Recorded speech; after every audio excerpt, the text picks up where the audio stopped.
Pinoy, sa puso't diwa. Pinoy na isinilang sa ating bansa. Ako'y hindi sanay sa wikang mga banyaga. Ako'y Pinoy na mayroong sariling wika.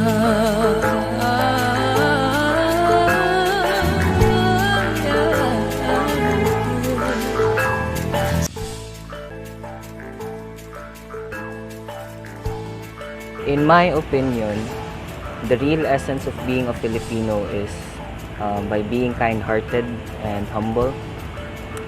If you've noticed, Filipinos are very humble because they look up to foreigners a lot. And I can also say that they are kind-hearted because they are hospitable. Of course, it affects in a way that it defines us. It gives a description of who Filipinos are. So it is very important that we preserve our culture because it is our identity, and it really gives a remarkable way and also identification that we are Filipinos.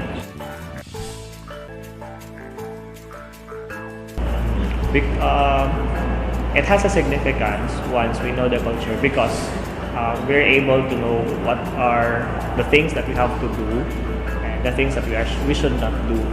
So since it is part of the culture, it defines who we are.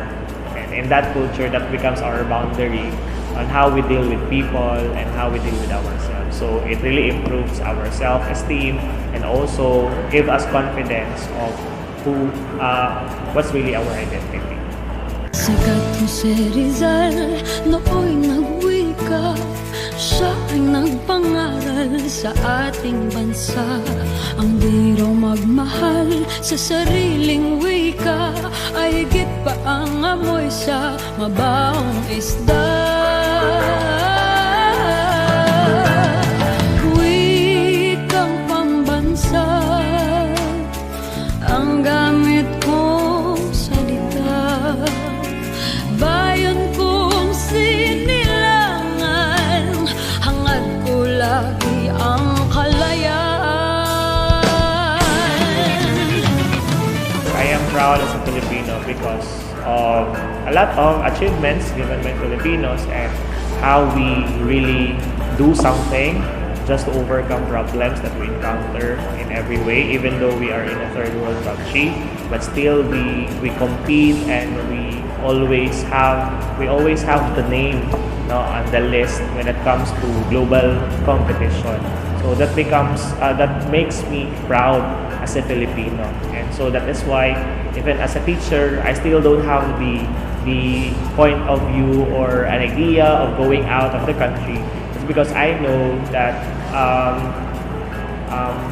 still being here in the Philippines would still have a good way. It's because of the things that are happening here in the Philippines. What makes me a proud Filipino is that we have this sense of bravery within ourselves, and also we have this kind of identity that is unique. Whether we are inside or outside our country, we have this notion or idea that we are being so strong that regardless of the challenges that we encounter in our everyday lives, regardless of the downfalls and the setbacks that we face in everyday or day-to-day basis, we remain strong. As for further exemplification, I do consider myself as strong because even though I have many problems, I remain strong and I do find solutions even if everything seems so blurred. Araw ka makasabot bisay unta, isubot kini araw masayod ka. Haluan ang Tagalog na makasabay ka. Sama-samahin at mag-isaki ng mga kasaga. Barugaan, ipaglaban mo, ipagmalaki. Di ka dapat mahiya na kayo manghi. Di po sisiilan na kayong Pilipino. Ipakita kung maalam ang puso. Bisan asa ibutang, pupalabaw palaban. Kahit kailan, kahit saan, di aatras sa laban. Ito ay digong palaban. Sagit sa kasaban sa na makayaman sa wicked kultura at kasaysayan. Pilipinas, bayan ko sinilangan. Sometimes I usually practice the Filipino time, especially if you're tired or especially if you're not interested to a certain activity, and it is not that very significant to you. So you actually practice Filipino time. But I believe we still have room for improvement. So we can still use American time, where we can actually meet people before the time that actually given. So in that way, I believe that we can still make that Filipino time into another definition as time goes by. Yes.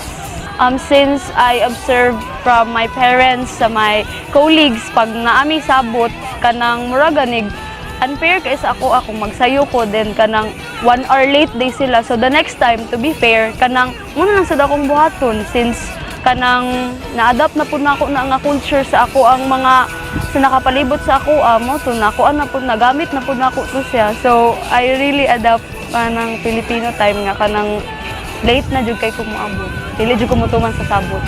Personally, do not practice Filipino time because I think it's unprofessional and irresponsible. I am very, if there's one thing I'm proud of, it's that I am very punctual, and I usually inform people ahead of time when I'll be late or not, because it's a practice of being considerate. Honestly speaking, no. The reason why I do not practice Filipino time is because there are many things or tasks that I do in which I concluded that it's really wonderful that I come up with a result or a final product in which, even though it is in a cram way, it's still beautiful.